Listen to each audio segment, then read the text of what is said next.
अस्सलामुअलैकुम दोस्तों, हर साल जब बजट आता है आपके जेब के ऊपर भी असर होता है, क्योंकि बजट आने के बाद में चीज़ों के रेट्स बढ़ते हैं, बास चीज़ों के रेट्स घटते भी है। अभी अभी कुछ देर पहले तेलंगाना की कांग्रेस गवर्नमेंट की जानिब से ये व्हाइट पेपर रिलीज किया गया है। 10 साल में तेलंगाना का कर्जा कितना बढ़ चुका है आप खुद यहाँ पर देखकर हैरान हो जाएंगे। 72,658 करोड़ तेलंगाना का कर्जा था। पिछले 10 साल से BRS की हुकूमत थी, ये कर्जा 10 गुना बढ़ चुका है।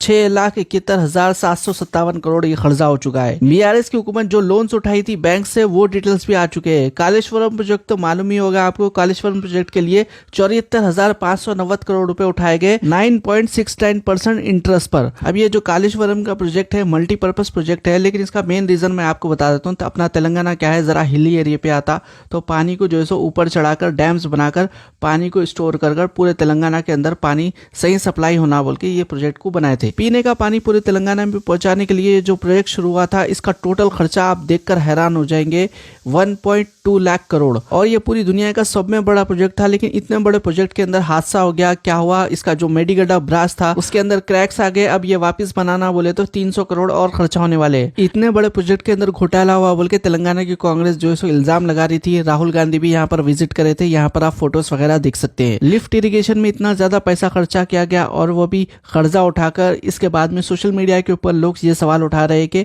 गवर्नमेंट को चाहिए कि वो लोग हेल्थ के ऊपर फोकस करते या फिर एजुकेशन सिस्टम के ऊपर फोकस करते। पिछले 10 साल में कितने ज्यादा हॉस्पिटल्स बनाए गए, पिछले 10 साल में कितने ज्यादा स्कूल्स बनाए गए, कॉलेजेस बनाए गए, लोग ये सवाल कर रहे हैं। पिछली जो BRS की गवर्नमेंट थी उसके अंदर इरिगेशन मिनिस्ट्री KCR ने किसी को नहीं दी थी, वो उनके पास ही मौजूद थी। लेकिन न्यू गवर्नमेंट फॉर्म होने के बाद में इरिगेशन मिनिस्ट्री का डिपार्टमेंट दिया गया है उत्तम कुमार रेड्डी को। और 2 दिन पहले ही उत्तम Kumar Reddy chief minister of Telangana Revanth Reddy के घर पर पहुंचे थे और तमाम डिटेल्स दिए थे। इरिगेशन के जो भी डिटेल्स थे, कितना पैसा खर्चा हुआ, कितना इंटरेस्ट जा रहा है, हर महीना करोड़ों का इंटरेस्ट जा रहा है लोन्स के ऊपर। और मेडीगड्डा ब्रांच के अंदर जो तड़क आ गए इतना पैसा खर्चा करने के बाद में, इसके ऊपर एक ऑर्डर प्रूफ भी हो सकता है। और जो कालेश्वरम इरिगेशन प्रोजेक्ट था उसके ऊपर अगर कोई एक्शन लिया जाता है तो डायरेक्टली वो एक्शन होगा KCR के ऊपर, क्योंकि KCR के अंडर में वो मिनिस्ट्री थी। और जो मेडीगड्डा ब्रांच के ऊपर तड़क वगैरह आए हैं उसके ऊपर जो प्राइवेट कंपनी थी जिसने जिम्मेदारी ली थी बनाने के लिए, वो लोग अभी ये कह रहे हैं कि वो लोग 300 करोड़ रुपए और खर्चा करने के लिए तैयार है उसको सही करने के लिए। हर चीज में जो आप टैक्स पे करते हैं वही टैक्स के पैसों से इस तरह के गवर्नमेंट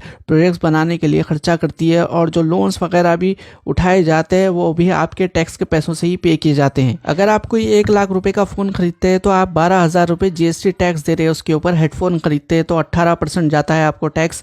अगर 1,000 रुपए का हेडफोन अगर आप खरीद रहे हैं तो उसका 18% लगा लीजिए। हर साल जब बजट पेश होता है उसके बाद में ये मोबाइल फोन्स, हेडफोन्स, चार्जर्स या जो भी चीजें रहने दो उसके ऊपर ये टैक्स बढ़ता है, कम होता है। चाहे आप कार खरीद रहे हो या फिर बाइक खरीद रहे हो या फिर छोटी से छोटी चीज खरीद रहे हो, उसके ऊपर आपको टैक्स देना पड़ता है। कोई भी प्रोजेक्ट में अगर नुकसान होता है डायरेक्टली या फिर इनडायरेक्टली, यानी कि आपका भी नुकसान हो रहा है इसमें। आपसे ये सवाल है, अगर इस तरह का कोई प्रोजेक्ट में स्कैम होता है तो क्या आपको पता चलना चाहिए, क्या गवर्नमेंट को इसके ऊपर इंक्वायरी करना चाहिए या नहीं। जहां तक हैदराबाद और तेलंगाना के टेम्परेचर की बात है, टेम्परेचर बहुत ही कम हो रहा है, करीब 12% तक चले गया है टेम्परेचर काफी सारे इलाकों में। और इस सर्दी के आलम में काफी सारे लोग रोडों के ऊपर सो रहे हैं। हम तमाम लोगों से गुजारिश करते हैं, अगर आपके पास अगर आप नए ब्लैंकेट्स नहीं खरीद सकते, पुराने रखे हुए, तो वो पुराने ब्लैंकेट्स क्यों ना होता उन लोगों को लेके जाकर दे दीजिए। ठंड में अगर कोई तड़प रहा है तो हमारी ये जिम्मेदारी बनती है कि उनका भी ख्याल किया जाए। यह सुबह सुबह का नजारा है, आप लोग यहाँ पर देख सकते हैं। चीफ मिनिस्टर का कॉन्वॉय जा रहा है लेकिन ट्रैफिक को नहीं रोका गया। चीफ मिनिस्टर भी जा रहे हैं, साथ में यहाँ पर आप बाइकर्स भी देख सकते हैं